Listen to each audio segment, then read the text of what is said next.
something strange in your neighborhood. Who you gonna call?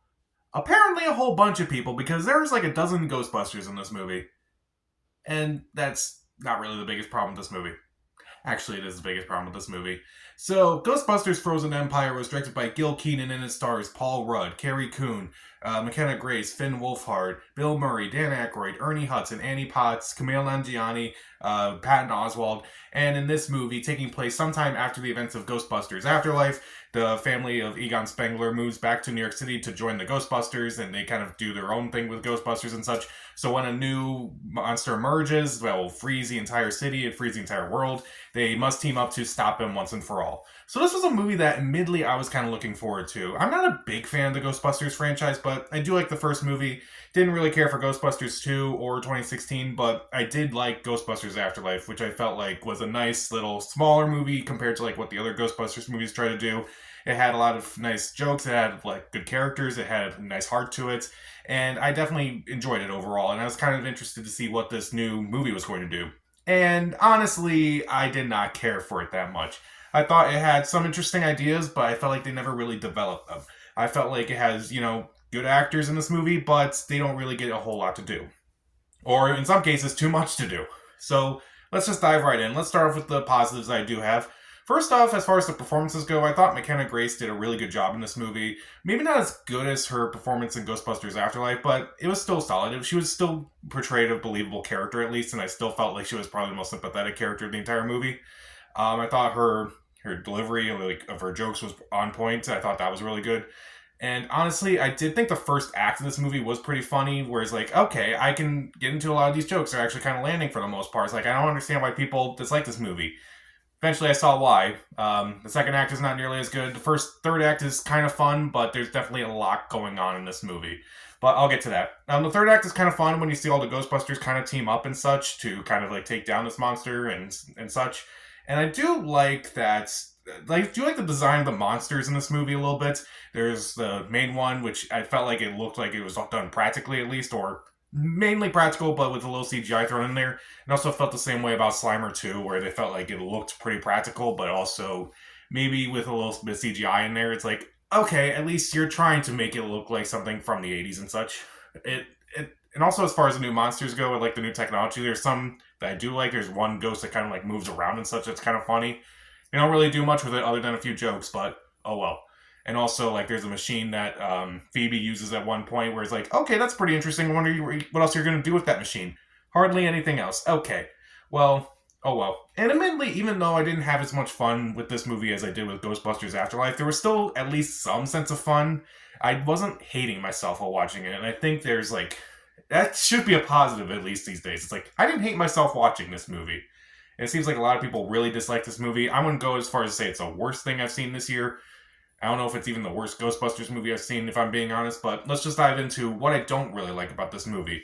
There's a lot going on in this movie. There's stuff with, Phoebe and her family. There's stuff going on with the original Ghostbusters. There's stuff going on with Kumail Nanjiani's character. It's like, there's a little bit too much here. At least Ghostbusters 1 kind of like was at least contained.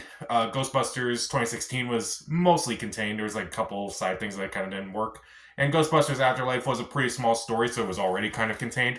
This movie is trying to do way too much in this movie, and I felt like they have a lot of things that are kind of underdeveloped. Also, I don't really like the use of the original Ghostbusters in this movie, or the rest of the cast in this movie, or the original cast members at least. With the Ghostbusters themselves, Bill Murray appears about an hour into this movie, and then he appears in the climax. That was kind of disappointing. Dan Aykroyd probably has the most to do in this movie among the original Ghostbusters, but it's not really much. His first interaction with any member of the original team is with Ernie Hudson, and all they do is argue. I'm like, that's not what I want to see from the Ghostbusters. Like, I kind of want to see them back in action, kind of. And the movie does kind of do that, where it's like, okay, we're going to have them back in action. Also, we're going to have Annie Potts as a Ghostbuster in this movie because she never put on a proton pack and such. And they don't even do anything with that, unfortunately. Walter Peck returns to this movie, briefly. His character doesn't need to be in this movie, honestly. It's just Walter Peck still being Walter Peck, and it's just not as funny as it was in the first time.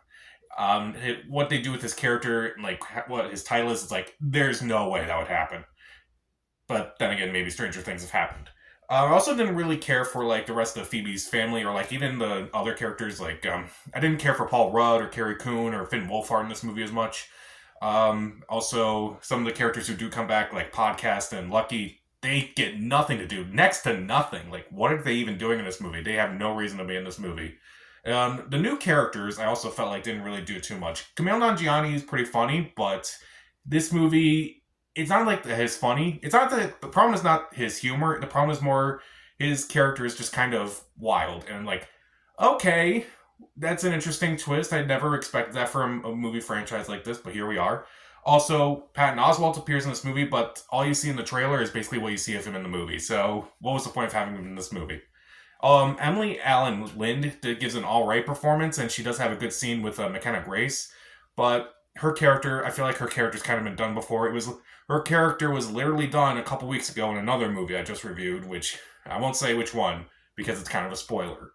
Also, the nostalgia of this movie is just insane. It's just obnoxious at this point. I just hate the way they just do nostalgia in this movie. They kind of just stop the plot and they kind of just do a joke that is basically a reference to something else that happened in the Ghostbusters franchise, and I just hate it. I really don't like it when movies do that. Meanwhile, there's another moment where Paul Rudd, literally to kind of make Carrie Coon happy, he just starts singing the Ghostbusters theme song. That is just lazy right there. That is just incredibly lazy right there. I'm like I hope you didn't tell these guys to riff because that is just bad. Because I know Paul Rudd is better than that. Then again, I think everyone in this movie is better than what they were given.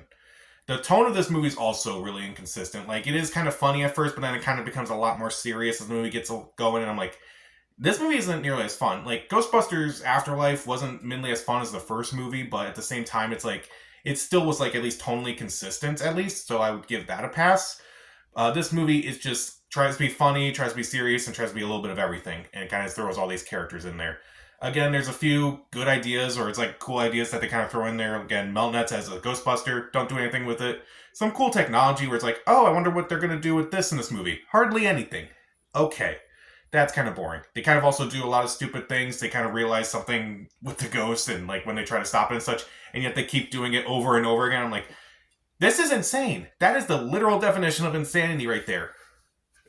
I just can't believe it.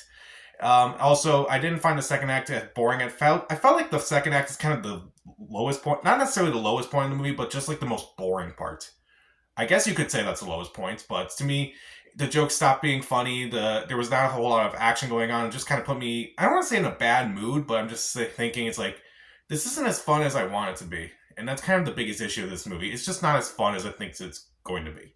So even though a couple performances are fine, even though the first act is pretty funny and the third act can have some fun in it, and admittedly I didn't hate myself watching it, can be fun, and there are some cool practical effects here and there, some cool gadgets and such, I just hated the multiple storylines and too many characters in this movie.